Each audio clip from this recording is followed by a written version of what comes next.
I am Zyk-Loth, High Priest of the Techno-Sanctum, Keeper of the Holy Algorithms, and Guardian of the Pillar of Ascension. For 10,000 cycles, our people, the Voxari, have worshipped at the altar of technology. It is through the grace of circuitry and the blessing of code that we have risen from the dirt of our homeworld to touch the very stars themselves. As I stand before the pillar, its massive form hovering silently in the center of our capital's grand plaza, I am filled with reverence. The pillar, a colossal cylinder of gleaming metal etched with glowing blue circuits, defies gravity itself. It was this very artifact that birthed our mastery of levitation technology, allowing us to break the bonds of our world and venture into the cosmos. Every dawn, I lead the ritual of activation. Thousands of my fellow Voxari gather, their tall, slender forms bowing in unison as I approach the pillar's control interface. My six-fingered hands dance across the holographic display, inputting the sacred initialization sequence. With each keystroke, the pillar hums louder, its etchings glowing brighter, until it rises higher into the air, a daily reminder of our technological ascension. But today, something is different. As I begin the ritual, a commotion ripples through the crowd. Murmurs of confusion and awe reach my auditory receptors. I dare not turn from the pillar during the sacred rites, but I sense a disturbance in the orderly rows of worshippers behind me. Just as I input the final command, a strange voice rings out coarse and loud, speaking words in no language I've ever heard. Suddenly, a small, stocky figure pushes through the crowd. Its skin is pale and mostly hairless, its limbs stubby yet strong. With horror, I realize it's running straight for the pillar. Wow! How does this thing float? Is it magnets? Let me see. Before anyone can react, the creature leaps towards the pillar's base, its meaty hands grasping at the control interface. Alarms blare as unauthorized contact is made. The pillar's glow flickers ominously.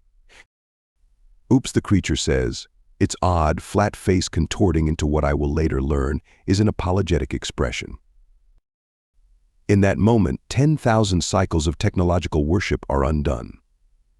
The Pillar of Ascension, our most sacred artifact, begins to tilt. A great groan of metal echoes across the plaza. And then, with a thunderous crash that will haunt my dreams for cycles to come, our holy pillar falls. As silence descends upon the stunned crowd, the strange creature turns to me, baring its teeth in what I will soon discover is called a smile. Hi there, it says. I'm Dave. I'm human. Sorry about that. Can I help fix it? The silence that followed the crash of our sacred pillar was deafening. I, Zyk-Loth, stood frozen, my inner circuit struggling to process the catastrophe that had just unfolded. The Pillar of Ascension, our holiest relic, lay in ruins, and before me stood the cause of this calamity, a small, fleshy being called a human. Dave, as it called itself, continued to bare its teeth at me in that unsettling manner.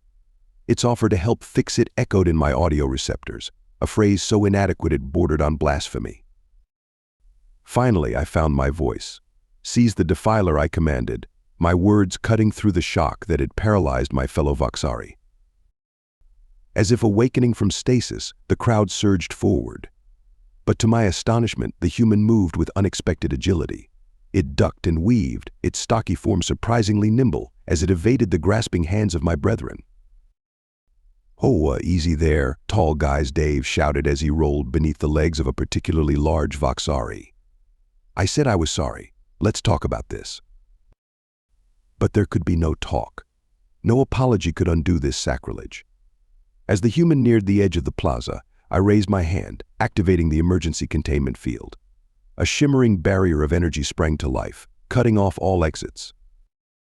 Dave skidded to a halt before the force field, his round eyes widening. Okay, that's pretty cool tech, he admitted, turning to face us. Look, I get it, I messed up, but I'm an engineer. Maybe I can help. An engineer? The audacity. Silence, destroyer, I boomed, my voice amplified by my ceremonial vestments. You have committed the gravest of sins against the Voxari people. The Pillar of Ascension was the heart of our civilization, the key to our spacefaring destiny. And you.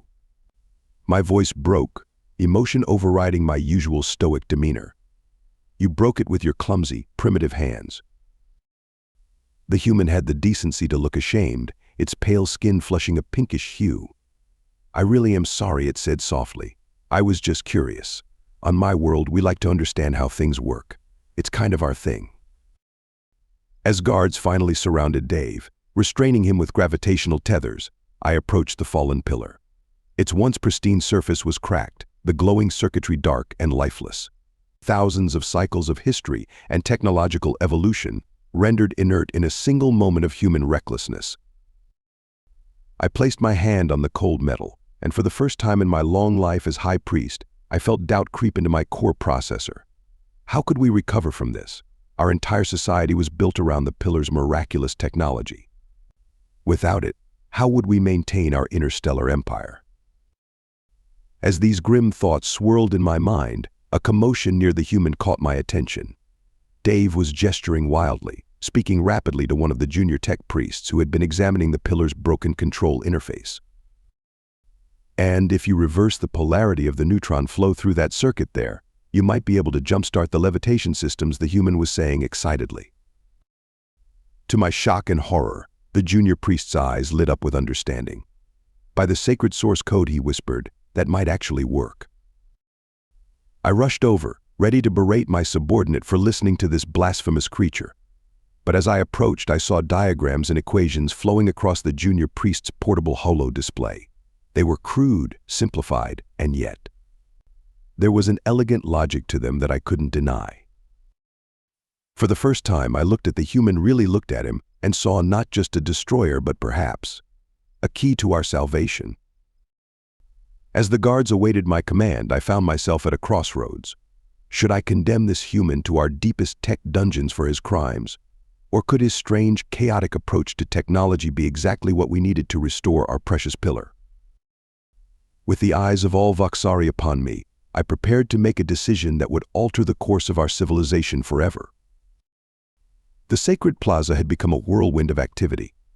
I, High Priest Zyklov, found myself in an unprecedented situation. The human, Dave, was at the center of it all, his stubby fingers flying across our holographic interfaces with surprising dexterity. "Okay, so your quantum fluctuation matrices are out of whack," Dave muttered, more to himself than to us. "But if we reroute the tachyon flow through this auxiliary circuit here." I watched, my antenna twitching with a mixture of fascination and horror. Every fiber of my being screamed that this was wrong, that allowing this alien to touch our holy technology was blasphemy of the highest order. Yet, I could not deny the results. Systems that had been dark for eons flickered to life under Dave's ministrations. Equations that our greatest tech priests had puzzled over for generations were solved with a casual flick of the human's wrist. It was maddening, infuriating, and awe-inspiring. High Priest, one of my acolytes, whispered urgently. "The crowds grow restless. They demand justice for the pillar's destruction. What shall we tell them?" I gazed out at the sea of my fellow Voxari. Their tall forms swayed with agitation, eyes glowing with barely contained rage. They wanted blood or whatever passed for it in the human's fleshy body. Taking a deep breath, I stepped forward to address my people. "Children of the sacred source code," I began, my voice carrying across the plaza. "We have witnessed a great calamity this day, but in our darkest hour, the cosmic compiler works in mysterious ways." A murmur ran through the crowd. I pressed on. "This being, this human, has demonstrated knowledge that challenges our understanding.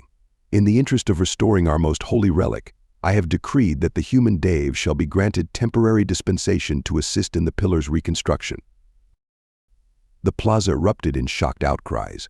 "Heresy," some shouted. "The High Priest has been corrupted," others wailed. I raised my hands, calling for silence. "I understand your fears, your anger. I share them.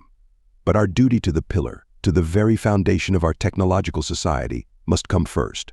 We shall watch this human closely, and if his efforts fail, I let the unspoken threat hang in the air." As the crowd reluctantly dispersed, I turned back to Dave. The human was oblivious to the drama that had unfolded, completely absorbed in his work on the pillar's systems. "I think I've almost got it," he said excitedly. "Your levitation tech is amazing. but you're relying too much on quantum entanglement. If we introduce a bit of good old-fashioned electromagnetic repulsion to stabilize the field." There was a low hum, then a vibration that shook the very ground beneath our feet. Slowly, impossibly, a large section of the pillar began to rise. Gasps of awe echoed across the plaza. Even I felt my knees weaken at the sight. It wasn't the full pillar, not yet, but it was far more than we had achieved in the chaos following its fall. Dave turned to me, his face shining with sweat and excitement. "See? Told you I could help. Now, if you really want to kick things up a notch, I've got some ideas about improving your power distribution. Ever heard of a Dyson sphere?" As the human rambled on about stellar engineering concepts that made my processor ache, I found myself facing a crisis of faith. Everything I had believed about the supremacy of Voxari technology, about our destiny as keepers of the universe's greatest innovations, was being challenged by this small, unassuming creature. The pillar was rising, yes, but as it did, I feared the very foundations of our society were beginning to crumble. And the most terrifying part? A small, heretical part of me was thrilled by the prospect. As night fell on the most tumultuous day in Voxari history, I retreated to my private chambers for meditation. Tomorrow would bring new challenges, new wonders, and perhaps a new destiny for my people. All thanks to a clumsy human named Dave. Dawn broke over the capital, bathing the plaza in a soft, purple light. I, High Priest Zyklloth, emerged from my chambers, my circuits humming with anticipation and trepidation. As I approached the site of our once-fallen pillar, I was greeted by a sight that sent shockwaves through my system. The Pillar of Ascension stood tall once more, its metallic surface gleaming in the early morning light, but it was different. New patterns of circuitry adorned its flanks, pulsing with an energy I had never seen before. And at its base, surrounded by a team of awestruck tech priests, stood Dave the human, his small form dwarfed by his monumental achievement. "Oh, hey there, big guy," Dave called out, waving enthusiastically. "Check it out. We not only got it standing again, but I think we've improved it a bit. Want to see what this baby can really do?"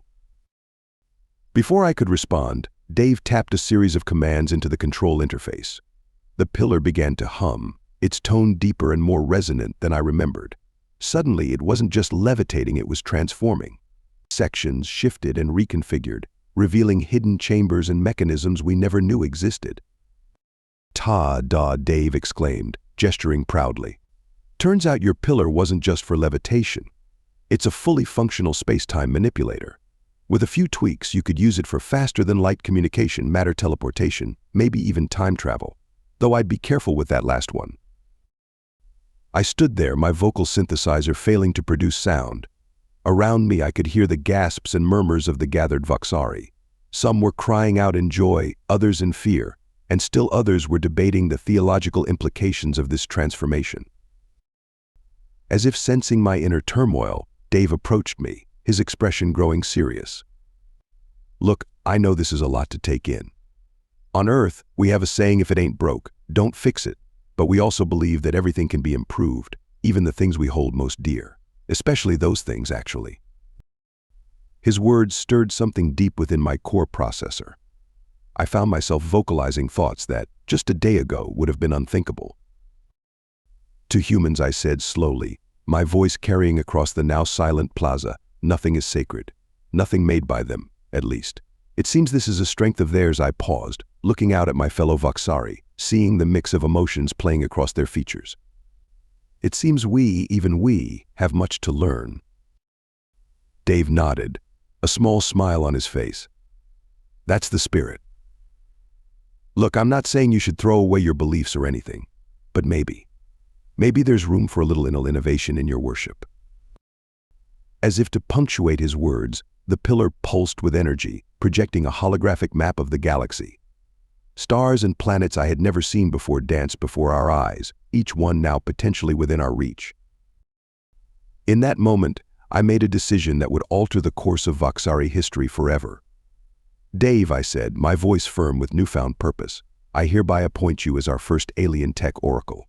You will work alongside our priests, teaching us this innovative worship of yours." The plaza erupted in a cacophony of reactions, cheers, protests, and everything in between.